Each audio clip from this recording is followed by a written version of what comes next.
This is Tonight a Night. This was Tonight a Night. On this case study, I'll carefully explain the use of visuals and audio, as well as UI UX to communicate every action and the importance behind it. First, what is Tonight a Night? A 2D fighting Souls-like game where you fight a big boss to beat the game. You must attack, block, and parry to succeed. Here was what went well with what we already had. We planned out different colors for the enemy and the player, in very clearly different colors. This idea was kept in the final game, except the enemy is purely unsaturated, meaning even someone who is colorblind would see the players slightly darker than the enemy. But there was many things that weren't clear and could be communicated even better with audio and visuals.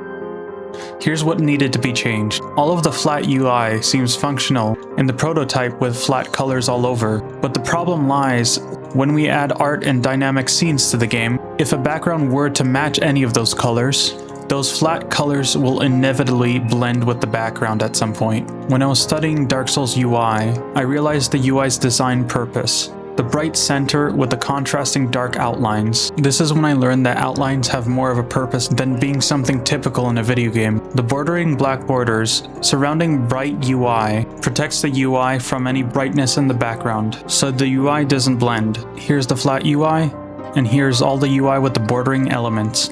If you noticed in our prototype, our character would have been pretty small, and I thought players would miss out on all the detail on the player. Then I looked at fighting games. Fighting games often have the characters filling most of the screen. Going back on the word detail, the scale goes into play how much detail people can see, especially analyzing attack moves. This is why the characters were scaled up. Speaking of attacks, if these health bars weren't here, how would you tell if you were hitting the enemy, or if the enemy's hitting you? This is where I end off with showing the visual and audio cues I've added to the game.